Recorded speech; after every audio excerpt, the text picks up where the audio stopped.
Welcome to another summer special of the British Broadcasting Century podcast, this time themed on Broadcasting House.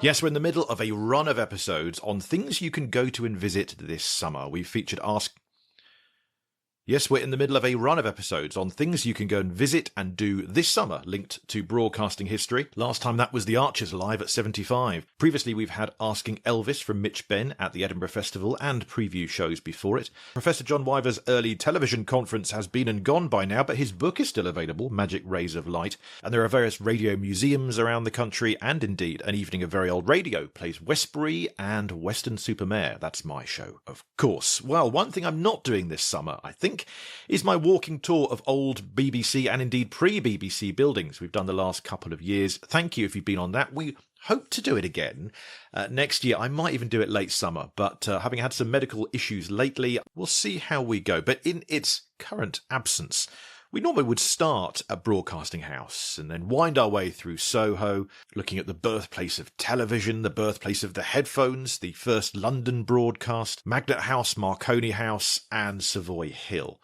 But Broadcasting House is where we would begin, and this episode is all themed on that marvellous Palace of the Ether. That's the name of the new book by Dr. Elizabeth Darling. It's published by Lund Humphreys. Brand new book out. It is, I mean this in the nicest way, a coffee table read. I'd never quite know that's a compliment, because that implies it sort of sits there, you don't open it. But it looks beautiful, so I really would recommend it for your guests to browse and peruse, as well as that you read it thoroughly, because there's loads of information there that I was completely unaware of about how Broadcasting House was designed, planned, built. And this episode, we're going to guide you through some of its key spaces, from the reception to the radio theatre to its marvellous studios. Our guest is Dr. Elizabeth Darling, talking about how this building was built in 1932 at the other end of this British broadcasting century. Hello, this is Paul Carenza calling. This is London Calling.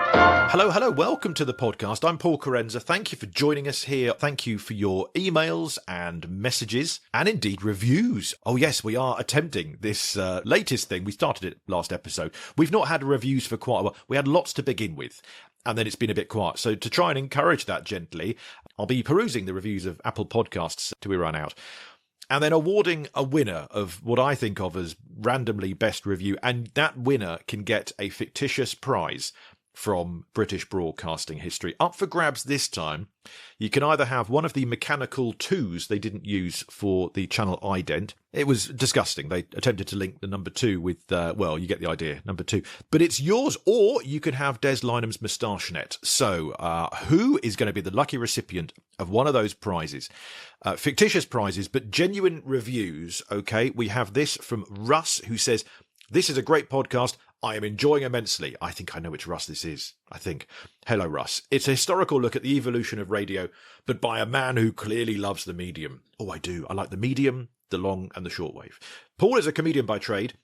You couldn't tell from that last joke. So the end result is a most wonderful blend of warmth, facts, and laughs. I cannot recommend this highly enough. Definitely subscribe. 5 stars. Thank you, Russ. You're very kind. And you're in with a chance of one of those fictitious prizes. This from Caster's Enthusiast. "I'm thoroughly enjoying this. The presentation is energetic and upbeat." Sorry about that. I need to wind it down a little bit. I've had a coffee. "The content and clips are excellent. The story, well, reminds me just what an extraordinary invention broadcasting was and how much it has changed." Thank you, Caster's Enthusiast. You're up against Russ, and also this one from a name that I can't pronounce. Not because it's a tricky to pronounce name, but someone had just put random letters for their name of this Apple Podcasts review. There you go. It's CJFIFIFKFJF, right? Who says, "It's great when you find something you knew nothing about and find it so interesting." And I've included that because that's just a lovely, simple review, but also one I really wanted to lean towards a bit, because we've had some lovely reviews that mention people who've loved radio history or loved work in radio perhaps. But what I love also is those people who actually didn't really give 2 hoots about this subject, who never really thought about where broadcasting's come from or where it's going. But once you start hearing the stories, the characters, the archive, the moments, there's some people here I've completely fallen for, and I think the tale is worth telling. So thank you to Kajuvkajukavunch. The winner, I think, of our fictitious prize on this occasion is Russ. And not just because I think I know him, but also because the prizes are fictitious. And so, Russ, you can have one of the mechanical tools they didn't use for filthy reasons, or you can have Des Lynam's moustache net. The choice is yours. Thank you, Russ. Be in touch. If you would like to review the podcast, I will be checking Apple Podcasts each episode for a couple of weeks until we run out. And you too could win a fictitious prize from British broadcasting history. It's time to meet our special guest this episode, a special guest with a special book. It's called Palace of the Ether. It's out now, just about, by Lund Humphreys. It's all about Broadcasting House, and it's by Dr. Elizabeth Darling. Delighted to welcome to the podcast now an architectural historian and author of the fantastic new book, Palace of the Ether, a wonderful tribute to one of my favourite buildings, Broadcasting House. Palace of the Ether is by Dr. Elizabeth Darling. Thank you for joining us. Thank you very much for the invitation to be here. I suppose it's quite nice to begin with what's led you to write an entire book about this particular building. It started actually with one of the people who was involved in the design of the studios of Broadcasting House, and that's the architect Wells Coates. I've been working on him for many years, and he's popped up in various things I've written. And I was very interested in the fact that he both designed radios and studios at the BBC. And I thought, there's a story there I want to tell. And it's really just following the threads of that story. And it expanded into a book about the whole building, because the building tells us so many things about the state of Britain in the 1920s and 1930s, what's seen as important, changes in the architectural profession, changes in ideas about what architecture is. So it's a real possibility to have great insights into architectural culture and broadcasting culture in those interwar decades. It's a great book, and not just the text of it, but it's a beautiful book as well, and some pictures in there that I've not seen before. I thought I'd seen almost every picture I could find of Broadcasting House of that era, so you've surprised me there. So we thought it'd be quite nice to approach this like a little mini tour of sorts. You certainly couldn't tour all of it. That would take days, I think. But it would. Yeah. Should we begin with as we see it from the outside? Then it's an imposing building, isn't it? We still see it on election nights and news introductions and things like that. That's sort of likened to a ship. I don't know if that's a deliberate thing or something looked at afterwards, but it is quite an imposing building. It certainly is described a lot as a ship. Another commentator describes it as a medieval castle. But you're absolutely right. It's very much intended to be a statement about the significance of broadcasting in interwar Britain, and to also convey the significance of the BBC as an institution, which is in many respects trying to define what a modern Britain is. So the site is chosen pretty deliberately after quite a lot of looking at other sites. They look in Park Lane, they look at the Adelphi, they look in the Strand, but this site, which is so central to the heart of London, so well connected to stations and to undergrounds, very close to theatre land, it's seen as a really appropriate place to site what is really the headquarters of broadcasting, not just for Britain, but also the Empire. So it has this very symbolic kind of central location. And Val Meyer, who's the architect of the building, works very carefully to position it so it has this wonderful reveal as you walk up Upper Regent Street, and it looms into view and towers over the surroundings, looking incredibly monumental and incredibly significant. Mm. And there's this lovely phrase that you picked out. I wonder if you could tell us a bit more about it. Was it from Val Gilgood? Slap happy to professional. I knew I'd get it wrong. Professional. Yes, you have to say it with a sort of German accent. You have to go professionalismus, and then it sounds about right. Val Gilgood is one of the drama producers at the BBC, and he doesn't like the new building. He thinks it's incredibly pompous and inappropriate to the actual functions of broadcasting. But what he does in his memoirs, he comes up with this wonderful characterization of BBC in its earliest phase, when it's primarily at Savoy Hill. in rooms, an ever expanding number of rooms at the Institute of Electrical Engineers. So it's working within an existing building, it's adapting them because it's inventing broadcasting. When the BBC gets its monopoly in 1922, broadcasting is really new, radio broadcasting. No one really knows how you do it. So it's improvising constantly, and he calls that phase slap happy. There's a lot of improvisation, lashing up old tech to make new tech, thinking about what form does a studio take. All of these things are being experimented with at Savoy Hill, as well as thinking about, well, what does the BBC broadcast?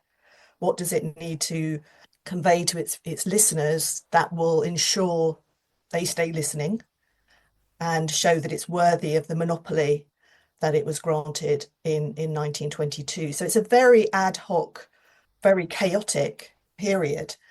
So when their monopoly is confirmed and they get the charter during 1926, the governors and Reith and his little coterie of compadres, they think, actually, we need a building which reflects this. And they start to reorganize the BBC itself internally, getting much more professional. And they think we need a building that corresponds with this new phase of better organization and increasing technology. And that's what Gielgud calls professionalismus. And they want a building which they talk about, we need a building which conveys our prestige. We need a building which, in contrast to the chaos of Savoy Hill, where in order to get from one studio to another, you have to go out the front door, go round the back and come back in again, all those kind of things. There's a lot of concern about the admin staff mixing with the artists, people encountering each other in potentially inappropriate ways. So there's a desire to get everything in order, and that's built into the very structure of Broadcasting House. It's funny, isn't it? That Savoy Hill, that idea of it growing, and it starts small and it grows and grows. And then Broadcasting House, you think it's suddenly vast and they've put their stamp on it and it seems quite Reithian. And then even that over the decades, you've got the Langham Hotel over the road and they had some bits going on, and Radio 1 in the side building, and then they build a bit, and then even now, then it was Wogan House down the road. When I started at the BBC, there was Radio Entertainment down the corner.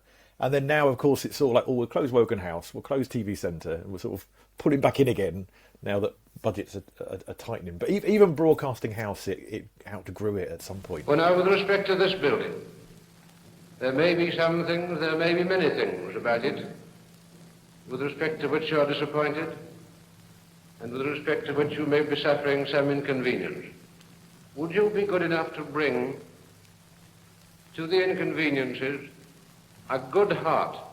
Because then I think you will find that they are lessened, if not eliminated, and you will be happier yourself. We could talk about those sculptures as well, the artwork on the outside that greets you as you still come in today as well.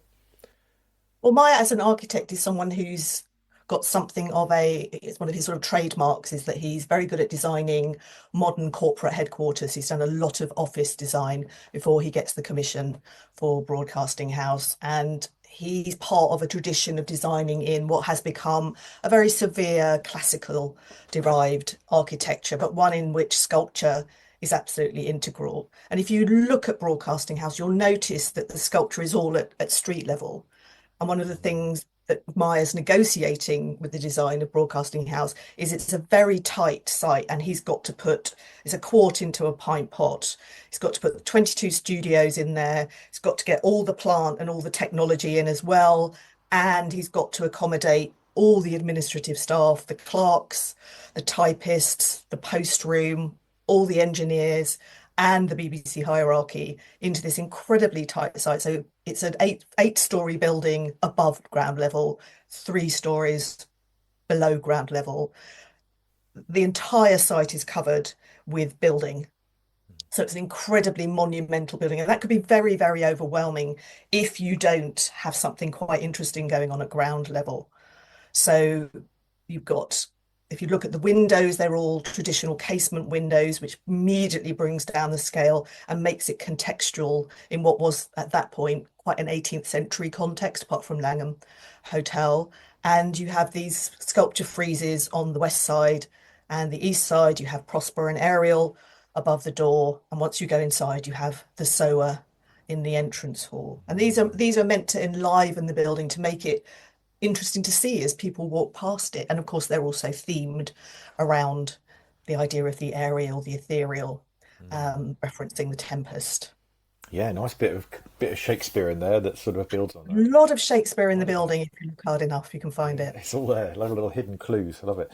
And so you've mentioned the entrance, or maybe we should move in then as we sort of give our little audio tour of parts of the building. And yeah, the sculpture continues then, and still there to this day. Those, I'm not there too often, but whenever I do go to Broadcasting House, I'm like seemingly the one person who always insists on going into the old reception rather than the new that you see on Laura Koonsberg and all that, because it still looks, apart from some extra glass and control of who goes in and out, you've still got the Latin motto, you've got a wreath bust, and you've got the statue of the Sower there. So what's going on in that reception hall, do you think? Well, this is a prelude to the building, so it's got to perhaps give a sense of the significance of what's to come. So this on the exit, you've got the administrative part, but then just glimpsing ahead, you can think, oh, there's the door to the studios. There's something really interesting going on there. It needs to look significant. So the materials used are all very, very high quality. They're also very English. The marble in the throughout that space is Hopton wood marble, which is a British English marble, and you're meant to get a sense of sort of holding and waiting for something important. And the scale of it's quite, it's about more, it's sort of not quite double height interior, and with the motto and the statue signifying the importance of broadcasting, telling you that this is an important building. It's classical architecture. It's very simple classical architecture, so it correlates with the exterior of the building inside. And it hints at something rather exciting to come. Definitely. Well, if they ever touch that reception, I'll be having words. That's one bit. That's I think you're all right. Hopefully that wouldn't happen. It's one bit they shouldn't change. Okay, so that's our lovely entrance hall. And then where we go? Are we going to go up the stairs then up to the council chamber, or that sort of area? Is that sort of the again quite an imposing part of the building, I guess? Yeah, I guess maybe it's worth saying that one of the things to understand about Broadcasting House is it's a building within a building. One of the challenges for Maya, and he's working in collaboration with the BBC's civil engineer on this part of the building. So he's working the very, very splendidly named Marmaduke Tudsbury. No, I'd love to know why he has two names that are the same. It must be something very, very posh. I don't know. But they are, when they're designing Broadcasting House, no one knows what a purpose-built broadcasting house looks like. And they know they have to have lots of studios. They know that soundproofing is really important because you need silence in order to broadcast effectively. And they've also got to put all these offices and stuff. And Maya just sort of describes a kind of light bulb moment where they realise that a really effective way to do that is to put all the studios into a central tower, which is encased within a 4-foot wall, brick wall, and then surround that with offices and the entrance hall as a sort of perimeter building. So that adds an extra layer of broadcasting. And then you separate the circulation system. So when you're in the entrance hall, you, depending on who you are, you have two ways to go. If you go left, you go up one staircase, and that takes you to the perimeter building and all the offices. So that would take us to the council chamber. But if you go forward to the right, that takes you into what's called the artists lobby. And that takes you up the staircase into the central studio tower. So that desire to get people organized so everyone's in their right place, being professional, that's built into the plan of the building. It's a really well planned building. So for our purposes, we will be going left up one of the staircases, and we would enter the council chamber, which is a double height space between the first and the second floor.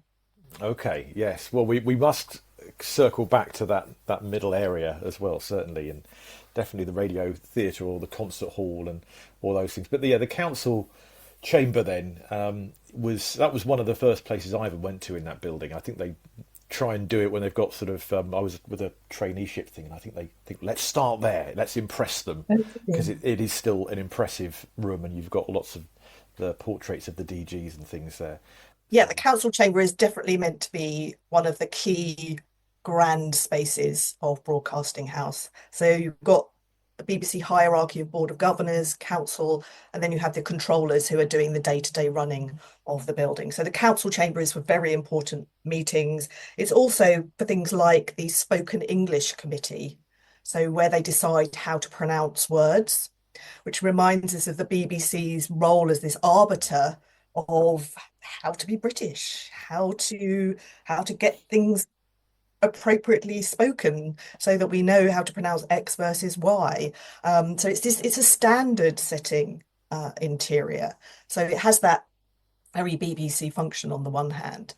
It's also very symbolic of how the BBC understands Broadcasting House as an act of being a patron of architecture. So the BBC has set itself up in the 20s as a kind of key cultural organisation. So it's very keen to commission some of the leading writers of the day, as you know, leading musicians. They all come and broadcast at Savoy Hill.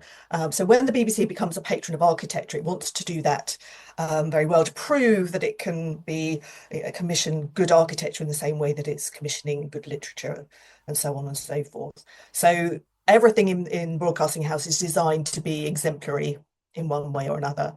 So what Council Chamber does particularly well, and it's described at the time as doing, is it's a product of empire.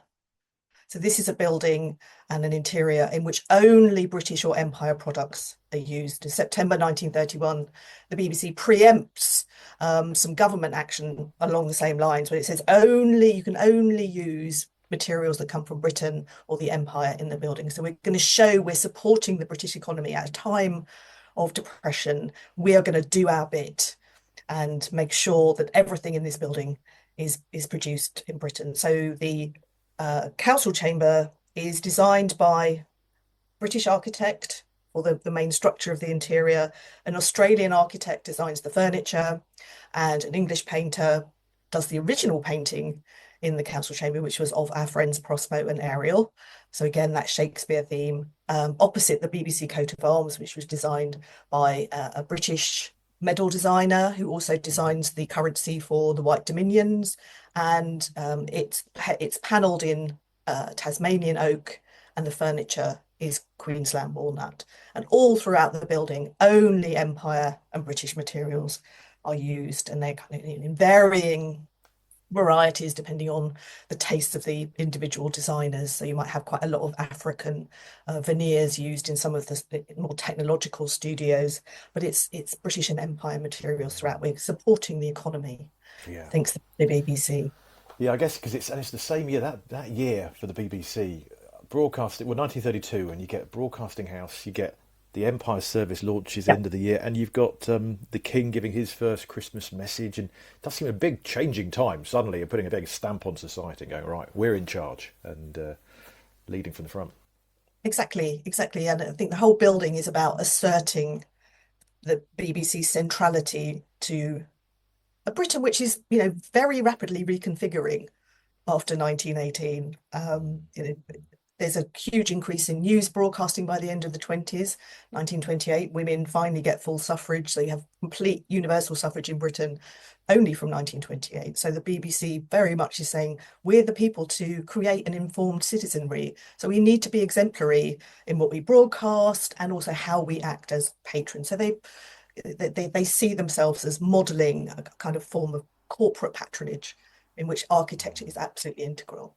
Wow, yeah. I think it was Hilda Matheson, who we featured a lot on the podcast, who first director of talks, who gave us the week in Westminster, which is still on today. So it's amazing, isn't it? I mean, she's so she's there in the building, and the configuration of the studios and what studios are for, because they're all given a designation, tells us about what the BBC thinks it's important for people to be hearing.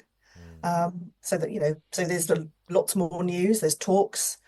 There's vaudeville, there's lots of music, and of course the concert hall as well. And that's all being administered from that hierarchical set of spaces on the first to the third floor where all the big blokes, and they're nearly all blokes, offices are.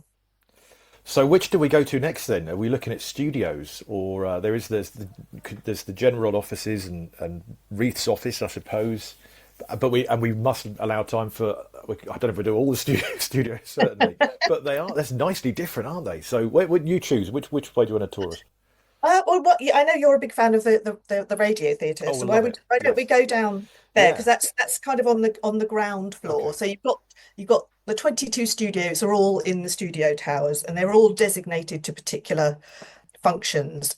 In charge of that is a studio decoration committee, which is taken over, shall we say, by two of the BBC staff, Lance Seaver King, who's this very avant-garde drama producer, very interested in how you use sound as a material, very interested in drama and new modes of production, and the assistant controller brackets administration, Valentine Goldsmith, who is his kind of comrade in arms, and they decide we're going to use this as an opportunity to push the BBC to even more progressive patronage. So they get all their chums in to design the majority of the studio interiors. One of the exceptions, and it was part of the original contract. So the BBC building is actually designed by two teams of architects, Val Meyer working with Tudsbury, and then the studio designers whose client is actually the BBC.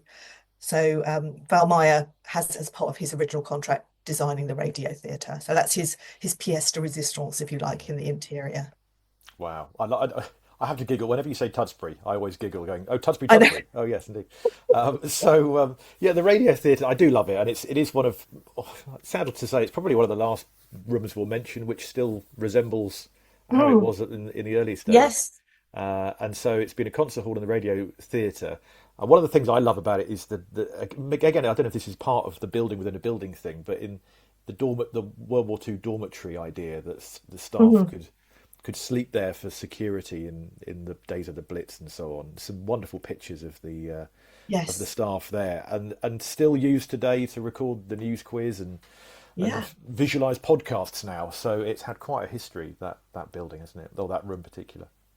Well, it's got this very symbolic place in the plan because it's the bottom of the studio tower, and it's essentially for music at that point. And music, because it was easy to broadcast, was integral to the BBC right from the start. It was all doing, playing gramophone records, but also I think many of the first live broadcasts were a classical concert. So that has always been a huge part of the BBC's output since it started in 1922. So having that as the foundational studio of the studio tower, I think is hugely symbolic, and it has this quite monumental design, which again I think symbolises both it's the ground floor, which in architecture you always treat as a more heavily modelled space or exterior wall, and so it has this very heavily modelled wall and ceiling, which is partly for acoustics,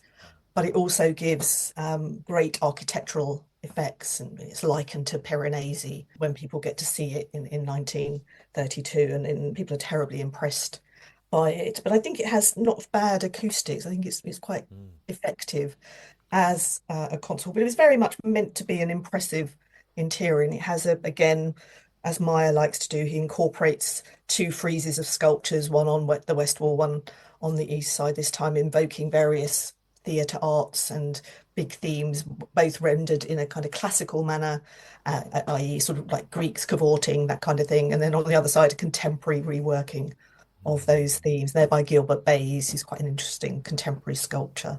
From what I gather, it's shrunk a bit in how it used to look. So the few times I've been in there myself, it's impressive in a different way for me. Is like the bits they still have kept, like the clock still looks, there's still sort of lovely Art Deco-y things that are hints back to how it would have been. But what a place, what a place. So that's in this middle block then, isn't it? That's part of That's right, yeah. that, which I've heard said as well, that can help funnel, I don't know if it's true or not, but funnel the sound of tube trains underneath you that you could occasionally hear in a new studio. But it's one of those myths. I don't know. It's a nice story. So in 1929, technically the world's first purpose-built broadcasting houses opened in Berlin, the Haus der Rundfunk, and that's actually uses a similar technique of offices on the outside and studios on the interior. But everyone's trying to work out what's the best way to build in a soundproof manner. How do you kind of stop noise bleeding from A to B? And I think Broadcasting House possibly doesn't quite get that right. They build a huge vault over the sewer on which the site stands, and there's also the Bakerloo line, which kind of runs partly through the site. There's also a huge system of air conditioning piping going up into the studio tower, because that's obviously all self-contained. There's no external windows or anything like that, and that apparently does create quite a lot of noise and cross-contamination. So I suspect when people sort of talk about the noise of the Bakerloo line, it's possibly sort of generic or kind of noise that is generated or kind of piped through the building as a consequence of the aircon, possibly not working quite as well. But these are quite early days for all those technologies. So it's perhaps not surprising that there are a few problems. It could be a general BBC hum, which is nice to think is constantly Yes, there. indeed. Yes, let's call it that. Yeah, it could be that. And worth mentioning before we move on from that room as well, the bomb in the Blitz, which wasn't, of course, in that room, but the newsreader, is it Bruce Belfridge, I think, who just carries on reading? This is the BBC Home and Forces programme. Here is the news, and this is Bruce Belfridge reading it. There's a reenactment, anyway, we can hear, if not the original one, but it does seem to be the unflappable newsreader. Will be by Lord Lloyd, the Colonial Secretary. Which I guess could be because he knows he's in the middle bit, and therefore, if he hears a bomb, it may not affect him in the same way. The story of recent naval successes in the Mediterranean is told in an... It comes in from Portland Place, doesn't it? And I think it comes in about 7th floor level, and it comes through, and it certainly hits 3rd floor because it gets the religious services studio, which I know is one of your favourites. We could maybe go have a look in there. Yeah. But yes, I mean, it's incredible. Yeah, I mean, if you want to be as safe as possible in Broadcasting House, being, as you say, in the radio theatre or even in some of the basement studios, doesn't news move down to vaudeville, which is in the basement? I think news is broadcast. That's certainly adapted for wartime broadcasting and activity, and then right in the second basement there, so you're pretty safe. Yeah, and I think I don't know about then because I'm mostly stuck in the 20s still, but I think today they've largely moved news further down, so I think it's probably back where it used to be in that sense. I was baffled and bewildered when I discovered the news team you often see behind the newsreader, Sophie Rayworth on the news. It's just as a screen playing a video of people milling around, it seems, for... Oh no, you've shattered the illusion. Let's pretend that's not the case. Yes. They're all there. They were all there at one point. I definitely saw that clip of the Queen walking up, and that wasn't new. That was real. Anyway, yes. So you mentioned the studios. Maybe we should move on then to is it Studio 3E to give it its proper term? The religious one. We'll start with that one maybe and look at some of the other quite unique. They are really, nowadays you look at a studio, they look like each other, generally speaking, in whether it's the BBC or elsewhere, in just different shapes and sizes.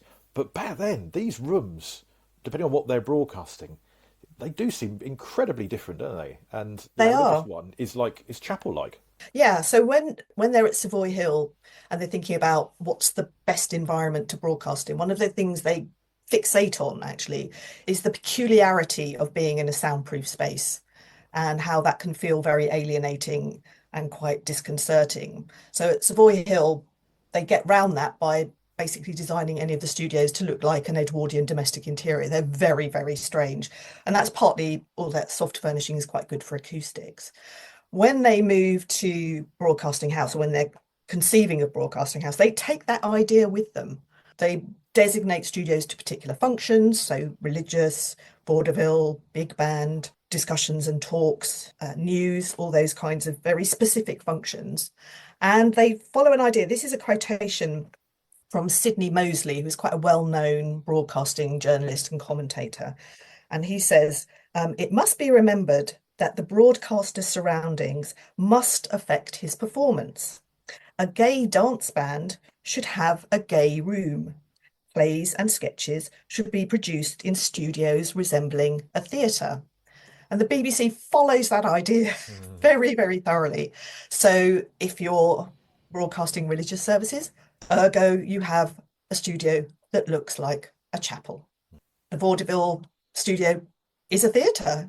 It has a little balcony with seats on, and it has a sort of improvised stage. It's really quite extraordinary to the extent that people dress up in costume to perform vaudeville. I guess it's about atmosphere and encouraging people to perform as best they can. So that religious studio seems to last, what, less than a decade before the bomb hits, and it scatters elsewhere to the church down the road or in the war up the M1, whatever it would be. The BBC programme departments have left London for their secret emergency studios, and it'll take them several days to settle in down there somewhere in England.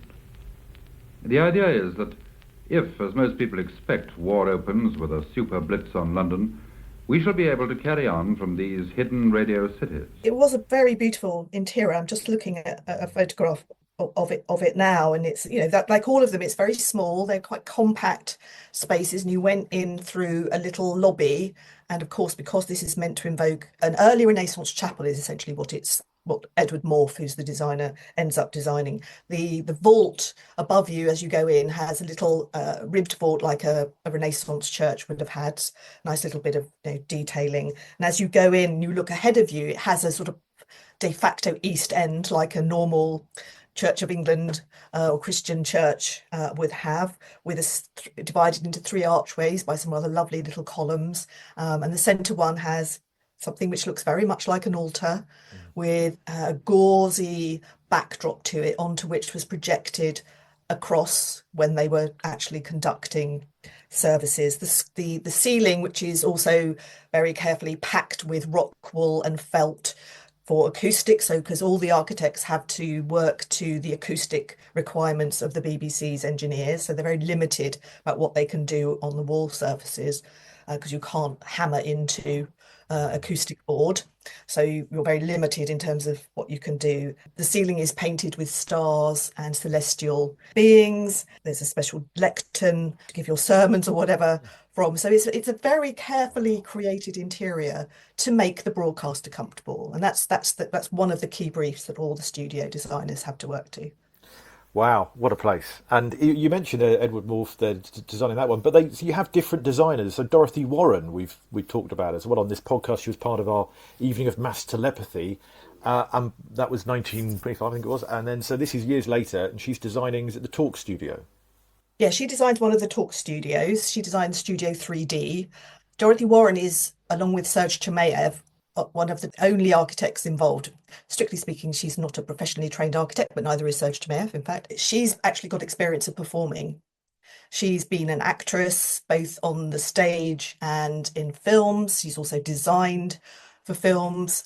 She's done a lot of poetry readings in the 20s, as well as participating in the glorious mass telepathy broadcast. At the time that she does this particular commission, she's slightly changed her direction to become a gallerist. She has her own gallery, the Warren Gallery in Mayfair, which she opens in 1927. She's a well-known figure in the 20s, and she almost certainly has quite strong connections with Val Goldsmith. And that's probably how she got the commission. So for the Talk studios, the brief is that they should be places that look like either a study or a library. And the reasoning behind a lot of this is a fear of what was called microphone fright. So, and again, Hilda Matheson reminds us of this. Hilda Matheson understands that you can't just talk into the mic reading from a script. It's a very unnatural thing to do. So you need to kind of develop a microphone technique. For people who are not professional broadcasters, as many of the people who would be giving talks would not have been, you need to give them an atmosphere that's as familiar as possible, so that the microphone almost sort of disappears from view and you're just focusing on talking about, I don't know, algebra or science or whatever. So Dorothy Warren designs a library essentially with bookcases. I say bookcases, let's put that in inverted commas, they're all fake bookcases with just the end bit pasted onto acoustic board. There's a fireplace, again, fake fireplace.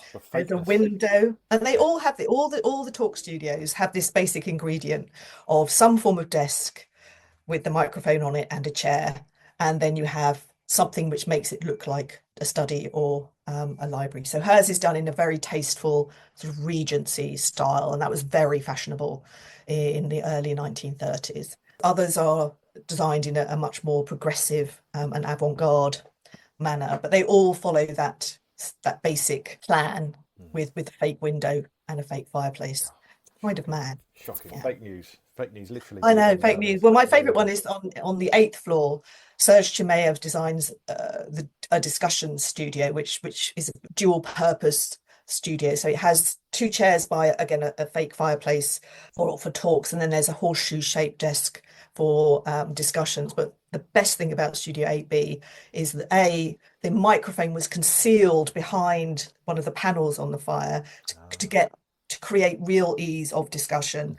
And it was the only studio in Broadcasting House where you could smoke. Oh, interesting. So you could have a kind of blokey discussion talking about the architecture of the day, like you were in your club with your mate. The smoking studio. Wow, what an era. I mean, it's a horrifying notion. It is. But that was then. Indeed. Well, the pictures of all of these glorious pictures, which are there in your book, Palace of the Ether, Broadcasting House and the Architecture of the BBC, 1922 to 1932. We've barely scratched the surface. But are there any other real highlights that we've not mentioned that you thought, well, we must mention that place? Well, my favourite studios are by Wells Coates. And they're the news studios and the dramatic effects studios. So sound effects were a very important part of radio production. A good quarter of the new studios are devoted to drama production.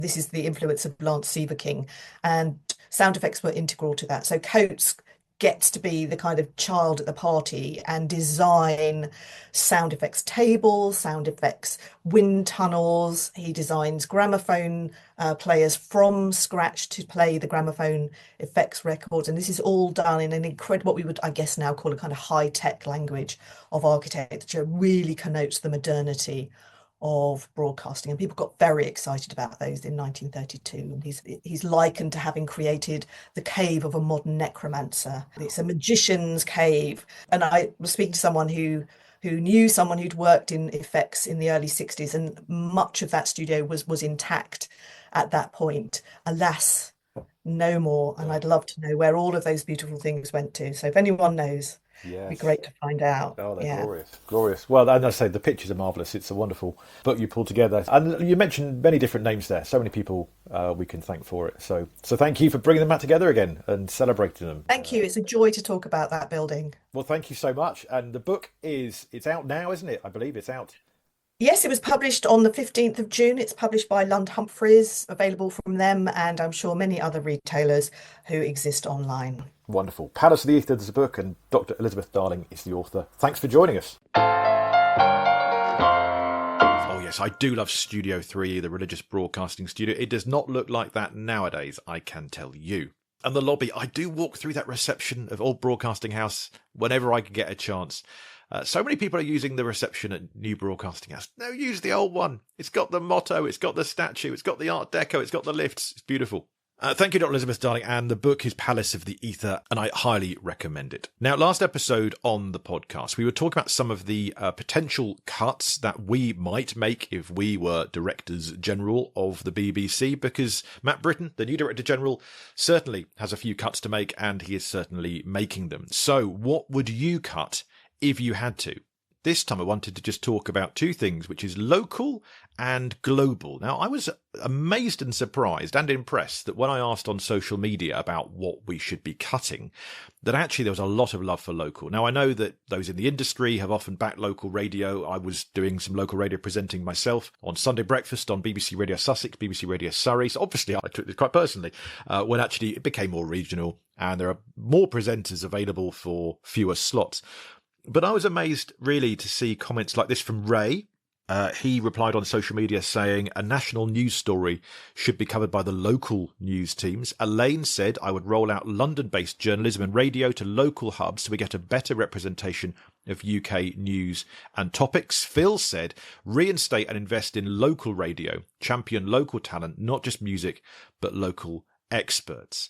So there seems to be a lot of love for this. And actually, if you want to save some money, maybe the fact that the BBC has this wide reach across so many stations, which many of them, they have property, they have real estate, they have channels that aren't doing what they could and what they maybe should and what they have been doing. But there is great local journalistic knowledge, and it might be cheaper. as well, dare we say. So great push for local focus. But what about global focus as well? We'll be looking at this in a couple of episodes' time on the podcast, because we're going to go back to 1923 next time, looking at Sheffield 6FL, local station, of course. But the time after that, the very next thing that happens in our 1923 timeline is the BBC goes international. They start to do transatlantic broadcasts and they reach America. We'll be chatting to Professor Simon Potter. He's written extensively on the BBC's global focus. We'll also be chatting to BBC Radio 4 and World Services Josephine McDermott, who recently made an archive on 4 about the sound of soft power in light of the Voice of America's funding issues and threat over its future. And indeed, what's going to happen with the future of the BBC World Service? What does it do? How does it do it? And who's funding it? Well, this was an issue that people were interested to note. Who should be paying for the global BBC outlook? Peter, for example, says, I would pull the plug on anything for overseas viewers and listeners. Let the government fund that. Why should UK licence payers fund stations such as BBC Persian, for example? Mark says, I would want to see the accounts for the ever-expanding USA operation. If it's bringing in a surplus, fine. Because some people do say, well, actually, the BBC's reach into America is bringing in pretty vast sums. I think I read over £250 million a year. So global could be very good investment indeed. In parts of the world. Other parts, though, should the Foreign Office be funding it as they have for many decades? That changed in 2014. The Conservative government pushed responsibility back to the BBC again, although the government have been part funding the World Service over the last decade or so. So it does get a little bit hazy. The BBC still pay the lion's share over the last 12 years or so. And before that, the government essentially paid for all of the World Service or the Empire Service before that. So should we go back to that if actually that's more serving British overseas interests? BBC Sounds, of course, is a big issue. Some people were enjoying it until it sort of switched off in a lot of countries. Shane says, instead of cutting off the BBC Sounds app outside the UK, I would put it behind a modest paywall. They estimate over 30 million people a week used it around the world last year before they blocked it. If they only charged £1 a week for it and only 10 million paid for it, you look at an extra £500 million a year in revenue. Do the same with iPlayer.